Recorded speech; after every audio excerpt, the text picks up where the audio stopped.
Uh, Good explanation, but I want to challenge you with one question. Simple question. You don't speak Chinese. As a VP of the U.S.-China Business Cultural Association, you are doing such a great job. I interview or I talk to many officials and CEO from China side. They really like who you are. Even Consul General of China, San Francisco, call you a Latin Buddha. So what's your secret recipe?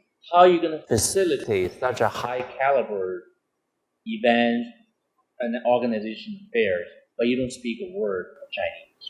Well, let me preface my answer by saying this. First of all, it's a shame that I don't speak Mandarin.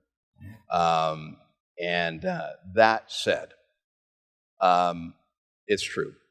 I've been to China almost 20 times. Initially, I tried to make some efforts to learn the language. I gave up a long time ago.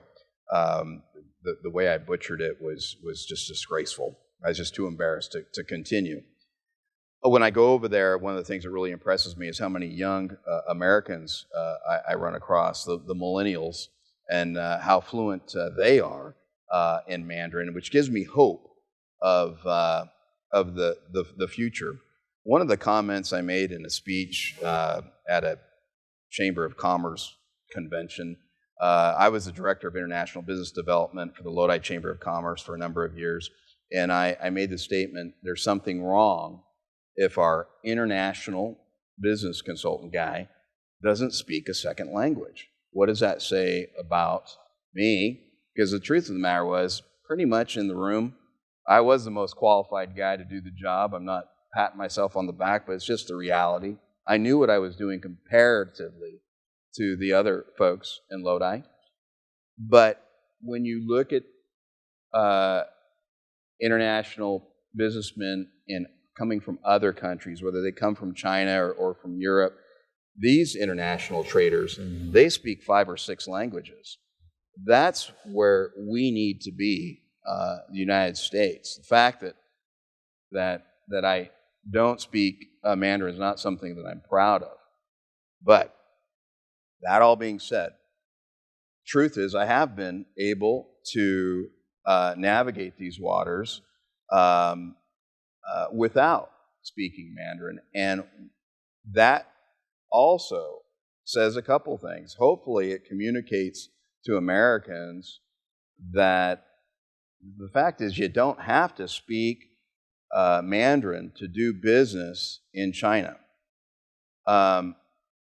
If you're going to go that route, you better trust your translators. Now for me, I have a rule.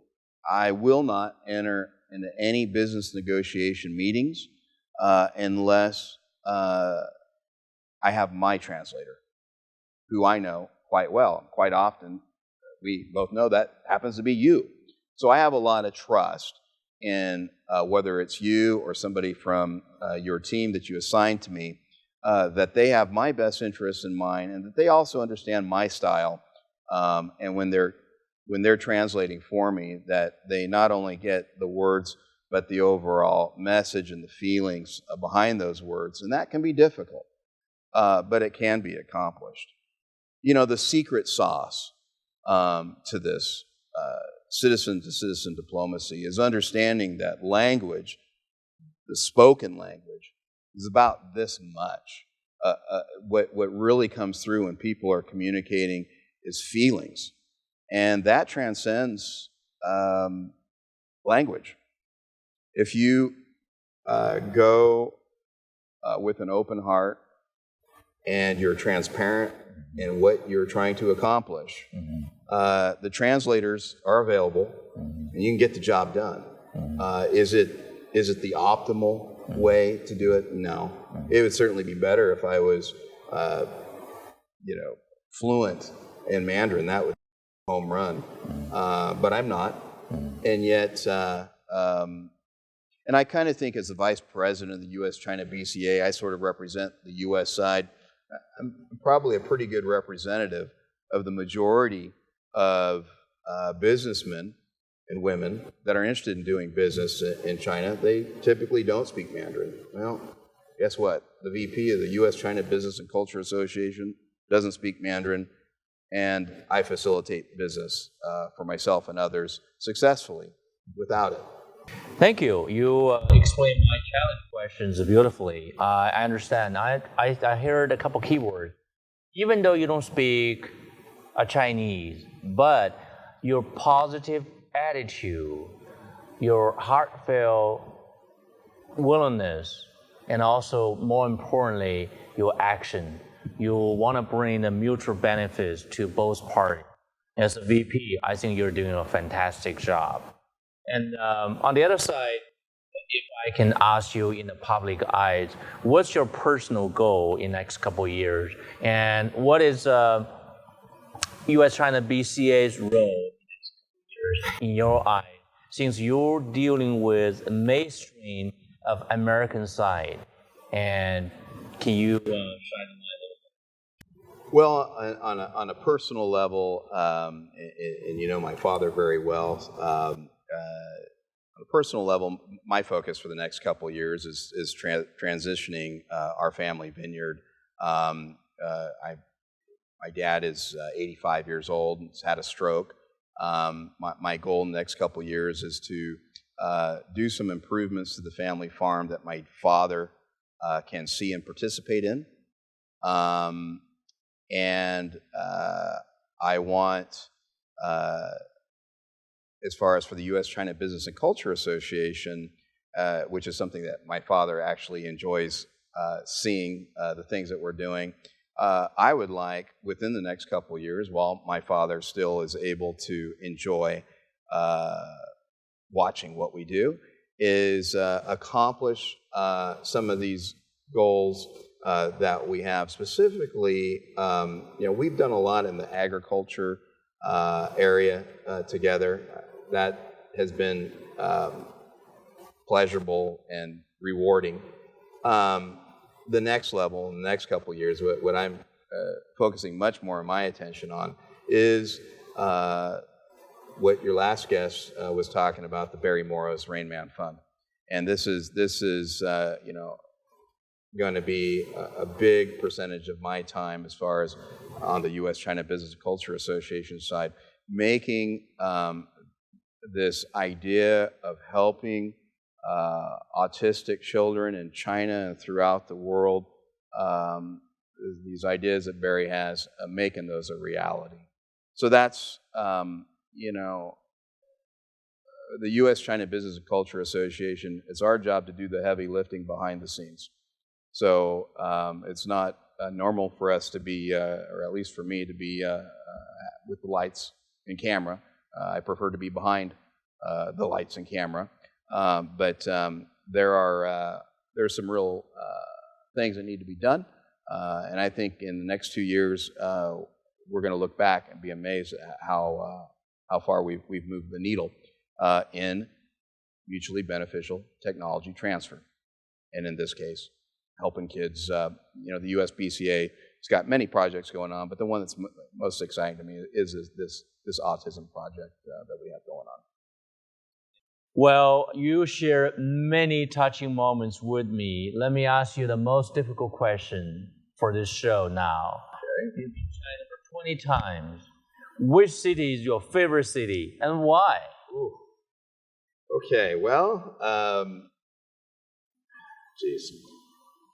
that is a difficult question. Shanghai is like a second home to me. That's base camp for U.S.-China BCA. So certainly Shanghai, it's got a special place in my heart. I have majority of my friends in China reside there. So Shanghai is definitely at the top of the list. You got to mention Beijing just because there's just so many exciting cultural, historical things to see. Nobody that goes to China, you have to see Beijing at least once. So that's in the top. But if you're asking my very, very favorite, now I think in terms of like where somewhere where I would like to live potentially, I would have to say, maybe it's because I'm a small town country boy, the Lijiang River. Lijiang River. The Lijiang River in the Guangxi province. I think they call it 100 miles of river, 100 miles of poetry. And that is absolutely an accurate description. That place is got to be one of the most beautiful places in the world. And it's somewhere where I could imagine myself living someday. I love it. That's an amazing place. Yeah, anywhere. Just give me a raft and I'll live on the river. Thank you for sharing many great moments with me today. Honestly, to me, you are not only my most trusted friend. I think as a VP of U.S.-China Business Cultural Association, you are the legacy yourself. Think about when you was 19 years old, you learned Chinese Kung Fu. Martial art teachers gave you many cultural side at very street level. Now, then you became, law enforcement officers. Then you transfer to director of international affairs for Lodi Chamber. Now you're a VP of the U.S.-China Business Cultural Association. You contribute more than what you normally share. So I think this is something for my viewers, they will learn a great deal from you. From a very small vineyard farm, now you're making a positive impact to the world. Particularly, you start with a very right moment, 1.4 billion population. Again, I want to salute you and thank you so much. And I want to publicly recognize Frank Gayaldo as one of the top contributors for U.S.-China Business Cultural Association. Thank you for watching. We'll see you next time.